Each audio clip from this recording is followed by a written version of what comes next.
Le chômage n'est pas une fatalité, loin de là. C'est en tout cas ce que pensent les deux femmes que vous allez voir et entendre dans quelques instants dans le reportage. Après une formation en alternance, elles ont réussi à décrocher un emploi, quelque chose de sûr, quelque chose de solide. Une formation grâce à un groupement d'employeurs pour l'insertion et la qualification. Explication Céline Dupérat et Vincent Rénal.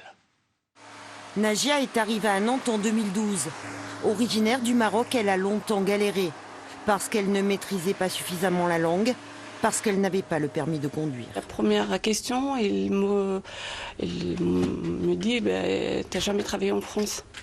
J'ai dit non, mais je suis habituée de travailler à mon pays. Et ouais, on va vous contacter, voilà, j'ai jamais réussi à trouver quelque chose. C'est à la maison de quartier que Najia entend parler d'une formation d'agent de nettoyage.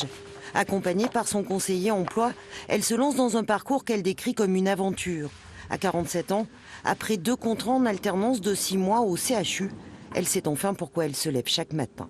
Au début, je dis mon Dieu, je ne peux pas y aller à 5 heures du matin.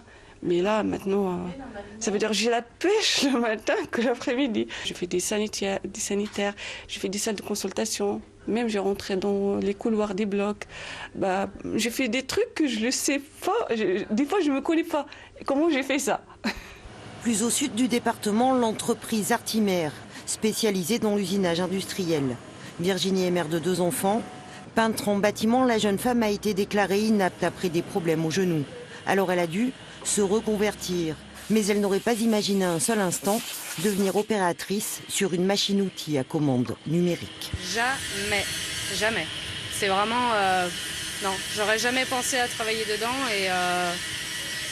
Même encore aujourd'hui, je suis assez étonnée de savoir que j'arrive à faire des choses dans ce métier-là. On a des bouchons, on a plusieurs séries de 18. Beaucoup de remises en question, beaucoup de doutes. Long, ça a duré tout de même un peu plus d'1 an, mais pour quelque chose d'assez beau au niveau de l'aboutissement. Tout de suite, j'ai senti une personne qui avait les capacités d'évoluer, de se remettre en question. Et donc c'est là que j'ai accepté de lancer ce défi, parce que c'est un coût aussi pour l'entreprise. Mais c'est un investissement, mais on le récupère avec les années. Recrutée en CDI, la jeune femme devrait, grâce à son tuteur, acquérir très vite de nouvelles compétences. Le patron en est convaincu. Un jour, Virginie transmettra à son tour le savoir-faire maison aux futurs apprentis. Et ainsi de suite pour former les jeunes recrues. Bonsoir Franck Dutertre. Bonsoir. Vous êtes chef d'entreprise et vous êtes président donc du GEIQ, donc du groupement d'employeurs pour l'insertion et les qualifications, du BTP en Loire-Atlantique. Il y a beaucoup d'organismes de formation. Il y a l'AFPA, il y a le GRETA, il y a la GFIP pour le handicap. Qu'apporte le vôtre? Qu'est-ce qu'il a en plus? Alors le GEC, il y en a 13 dans la Loire-Atlantique, apporte une vraie formation sur mesure pour les candidats. Ça veut dire qu'une formation et derrière, il y a forcément un emploi? Parce que les chefs d'entreprise savent exactement ce qu'ils veulent? 80%, la personne, une fois formée, trouve de l'emploi et dans les entreprises du GEC essentiellement. Donc très peu de décrochage? Très peu de décrochage. Bon, 70% au niveau national. L'entreprise qui forme le salarié, là on l'a vu là, avec ces 2 jeunes femmes, n'est pas forcément celle qui va ensuite l'embaucher. C'est-à-dire que vous pouvez vous passer au sein d'un même groupement, ou en tout cas vous conseillez les futurs salariés? Écoutez, on prend la personne, on voit où elle est son étape initiale, on voit l'objectif final, on la forme. On forme dans le but de l'embaucher dans nos entreprises, mais parfois ça ne correspond pas au timing. Et dans ces cas-là, d'autres confrères profitent de cette opportunité parce que la personne est prête à être embauchée. À la formation 6 à 24 mois, payée évidemment par les employeurs, puisque vous cotisez, vous tous chefs d'entreprise, pour payer ces formations. Le taux de chômage en Pays de la Loire est l'un des plus bas de France, 7,6%, il est de 8,8% en France, et notamment dans le bocage vendéen, 4,3%. Néanmoins, il y a beaucoup d'entreprises du côté des herbiers qui recherchent des salariés. Alors, quels sont les secteurs vers lesquels vous conseillez d'aller pour suivre les formations? Écoutez, il y a vraiment le bâtiment, il y a l'industrie, il y a la propreté, et tout ça, au niveau du GEC, on a des possibilités. Il y a aussi l'agricole qui mène là.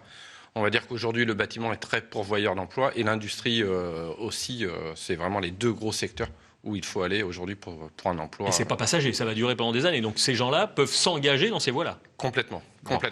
Un apprenti est-il rémunéré? Un apprenti est rémunéré au niveau du SMIC, globalement. ceux qui sont en situation de handicap, on a vu cette jeune femme qui a eu des problèmes de genoux. Elle n'est pas handicapée, mais elle ne peut plus faire toutes les tâches. Est-ce que c'est pris en compte? Est-ce que vous pouvez éventuellement former des gens en situation de handicap?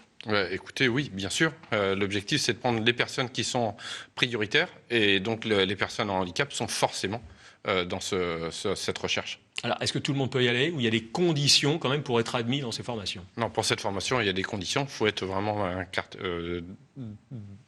dans un quartier prioritaire, zone prioritaire. Il faut avoir moins de 26 ans parfois, ou être en parcours de réinsertion. D'accord. Donc on est dans un public prioritaire.